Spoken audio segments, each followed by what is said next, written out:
Hello and welcome to the video for the Monotype challenge. Today we're going to take a look at the Dragon typing, and there are a lot of good Dragon type Pokemon, but maybe our team at least surprises you with one Pokemon, which is going to be the Turtonator. And Turtonator is going to be one key Pokemon for this team, because of course we're only allowed to use Dragon type Pokemon for this challenge now. Next one is going to be, I think, Electric. I think Electric is coming up next, which is also going to be a bit of an interesting one, I have to say. But the issue here with this type, of course, is that you're very weak to Steel as well as Fairy-type Pokemon. And this is why we are running Overheat. Usually you wouldn't want to run Overheat, you want to run Dragon Claw, but we have already 3 Dragon-type Pokemon total. I don't need that much Dragon-type damage, and this is also why we have a team here where we actually don't have a singular same-type attack charge move in terms of the Dragon typing, of course. We still have here the super effective, or like the same type attack charge move of Surf, we have the same type of attack charge move of Overheat, we have the same type attack move of the Sky attack, but none of them are Dragon type moves, so we don't have any charge moves for the Dragon typing, which is something I did on purpose because I thought, okay, we have so much Dragon type power already, we don't need to go ahead and put some more damage in with a charge moveset as well. Because Dragon Breath is still going to chunk, and especially from a Shadow Kingdra, which is going to be our safe up here mainly for this team. And Shadow Kingdra is one of the strongest Pokemon in the current meta game. Why? Because it's so neutral. As long as you don't have a Fairy type Pokemon, or like, I guess like Dragon type is kind of neutral. As long as you don't have a Fairy type Pokemon, you're kind of good. But then again, if you take a look at the Fairy type Pokemon that currently are around, it's not your standard Azumarill anymore. It's going to be Pokemon that you can actually kind of deal with, and that is kind of important.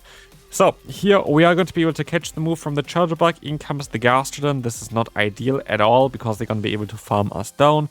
We won by the way the first battle. Let's see if we're going to be able to win the second battle, because you're also going to rank at this team again at the end of this type on how strong the best kind of team is for this type. And Overheat again comes in clutch. Like, Overheat was such a smart move. Kind of more... Yeah, like I of course came up with that. But it was honestly such a good move here to run for this team, just because nobody expected it. It's not the normal one. We are 2-0 already with this team, and we are kind of destroying them, which I didn't really expect directly. And I didn't really expect it because I was like, okay, a Turtonator, they cannot really do anything there. And it was one of the stronger Pokemon of this team. And yeah, of course, we all thought that Dragon typing is most likely going to be on one of the top 2 tiers of the list. We didn't really know where it's going to end up. But this is the thing as well for the series. I think there are a lot of types where you can kind of have an imagination on where they're going to end up generally. But I think, and I know that there's coming up one in near future, which I already did the battles for as well, which we will see. I won't spoil it, which type it's going to be. But where I expected a completely different result than what I received at the end of the day. I literally expected it to be not as strong, and it was very, very strong. So we take a look at it. But anyway, we're going to have here the Malamar against us. We have the spam of Brutal Swing. We're speeding the same kind of pace as they do. I tried to kind of force them to go for a charge move, which did not work out. And now I'm forced to go into Altaria. We have to take a charge move here, but they swap on. Okay, let's swap into the Ninetales. Good game. That's, by the way, the one thing that makes this team even more broken in the current meta is that Ninetales is completely getting destroyed by all 3 of our Pokemon. And so they don't want to swap into that Pokemon whatsoever, and we just have a free kind of Pokemon. And again, Ninetales is absolutely everywhere, so we're currently 3-0 with this team. We have the Swift coming through here. We're gonna knock out the Moltres. Moltres didn't do anything. Congratulations, Moltres. I'm very proud of you.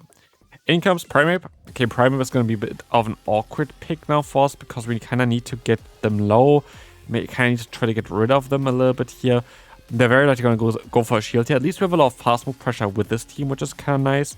I'm going to go to my Altaria. And I was just hoping that they don't have Ice Punch here, because Ice Punch would be devastating. They go for the Rage Fist, so they very likely don't have Ice Punch, which is good, because now I'm going to be able to reach another charge move. The Sky attack is very likely going to shield it. Never mind. Okay, they're just going to waste energy. And now it's going to be Clodsire against 3 Pokemon. I don't think that Clodsire is going to have it. And if they have Sludge Bomb, they can't even knock me out here. That's why I tried to go for the no shield, and that was such a smart play again, because it allows us now to just get the charge move off without needing to use my shield, and now we can just pressure them with the Turtonator. Like, Turtonator is going to be so safe to just pressure them with just tiny bits of damage. They're forced to go for an Earthquake in order to try to knock me, and I'm even too sure if Turtonator wouldn't just even survive an Earthquake still. But yeah, we're going to be able to just go for the Brutal Swing spam, And we're just gonna get them low, and we should be in a position where we can win. Because Earthquake is needed, they knock me out with it, but I am going to be able to go into my Kingdra. They're absolutely energy dry, and they lose this battle. So far, so 4-0. So, yeah, fantastic team so far, until we faced a Macago in the lead, which is shockingly not so great for a fire-type Pokemon, as well as then in the back there as well our Altaria. So how are we dealing with that one? I can use a shield early, just in order to try to also unline the switch clocks, because what we see here as well is a Go-Goat coming in.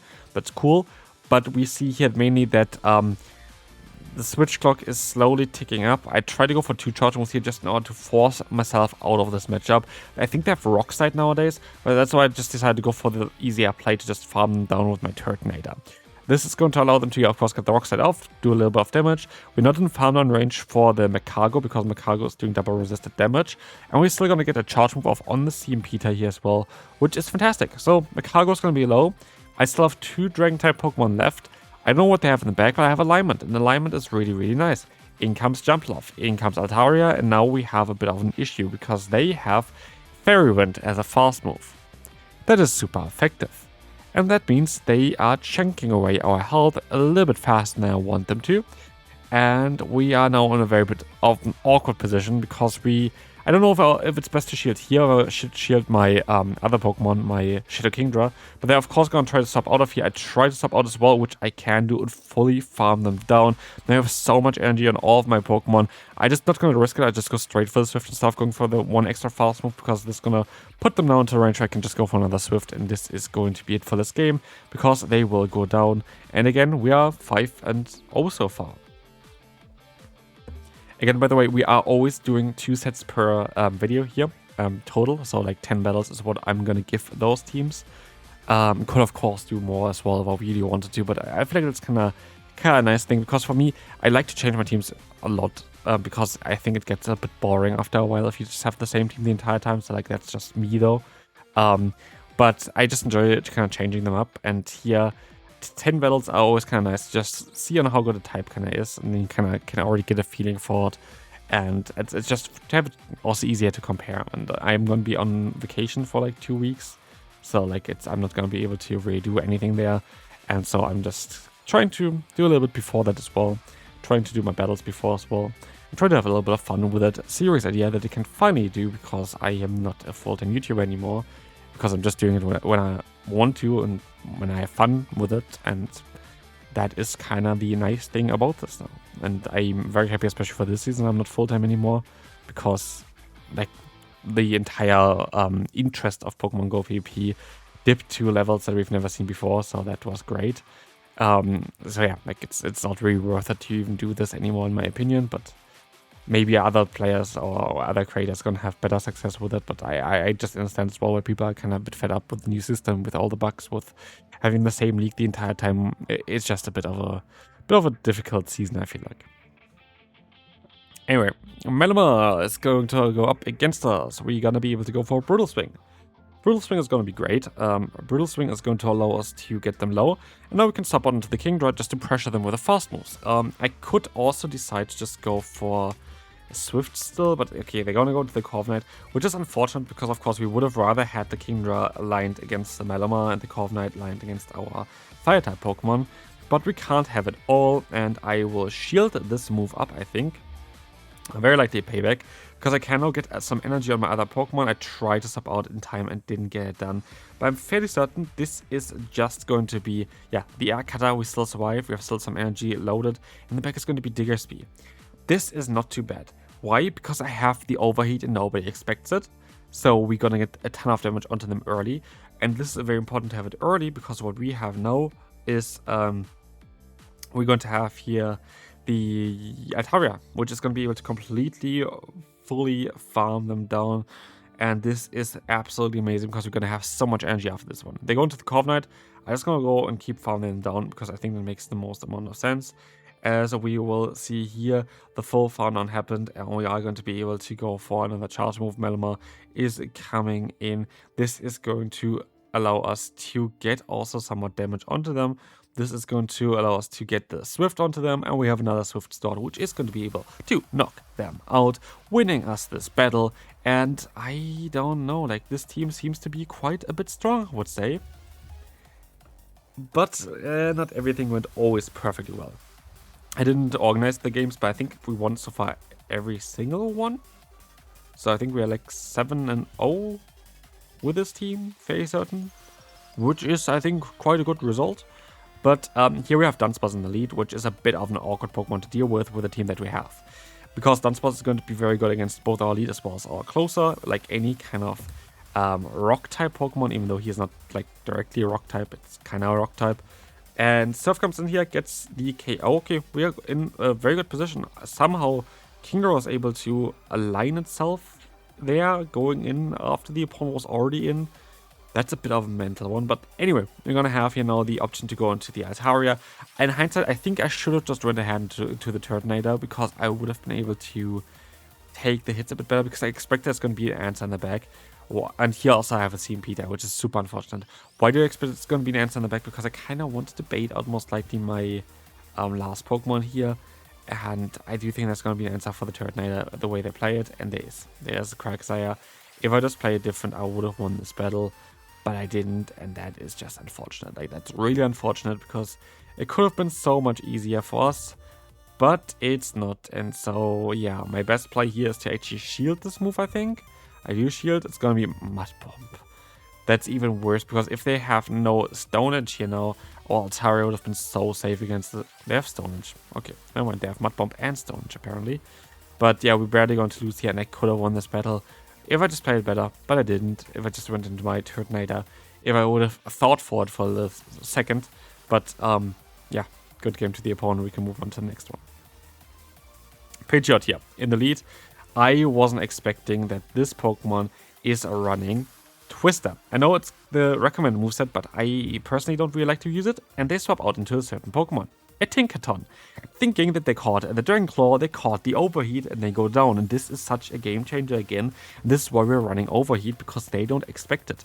They don't expect it. Kingdra comes in against our own Kingdra. We have an energy lead, which means we should be able to force shields and also kind of force alignment in kind of ways. I don't know if it's worth to shield here, but I decide to still shield at the end. I can go for the Swift. I have to be forced to kind of go into the Altaria afterwards in order to farm them down. This is okay. They can only go for a Swift, so I can just let this move go through. Like, it's just going to be a neutral hit. And it's not doing that much damage, to be fair. In comes Pidgeot, and I win. I win because this is going to knock them. And with that, we are going to be totally fine, as this is, yeah, going to be okay for us. We can go for the full farm down, and we can move on to the next one, where we will have Malamar, which is fine. We can try our best with our Kingdra. Kingdra again is going to be able to outspeed in the two-shield scenario against the opponent. There is going to be here now another Swift coming in. There are two Swifts stored, but because we also swapped out a little bit later, we are going to be in a bit of a more difficult position. But at the end of the day, they swap out into the Corviknight anyway, keeping a lot of energy on their Malamar. We are going to try our best to swap out in time. I'm even going to go for the bait move here by going for the Swift. We actually get the shield, which is amazing, and now we can go for the Incinerate down, which is the only way here to go. There's going to be the payback doing some massive damage, and in comes the Licky Licky, and I want to see if I can hit another Overheat. Nobody expects this move here right now, and nobody will expect this is going to be a KO against the opponent, and we are going to be able to let the move go through from them. And I have to just hope that's something in the back that we can deal with. At the end of the day, we're going to go into the Altaria, get some energy advantage, farm them all the way down, which will make some sense as well here, as they decided to still go for another charge move. This is unfortunate, but what else can we do? We can let the move go through. It's going to be Body Slam. Malamar comes in, and of course they're going to get another charge move at the same time as we go for our charge move, which is not really the way to go. But the Sky Attack is now going to come through against the opponent's Malamar, getting the shield. And I have to kind of try to catch. That did not work out. We're gonna go down before the Malamar goes down. And with that, this is going to be a good game. Hope you enjoyed it. If you did, feel free to leave a like, and I will see you then. Bye bye. But actually, we wanted to see as well real quick of course, me claiming my sets. I'm so silly. Why did I do this? But yeah, let's take a look real quick before I say goodbye at the set itself. And we will have, you know, of course, us ranking it, and not too surprising, with 8 out of 10 wins, it's gonna be an S tier type.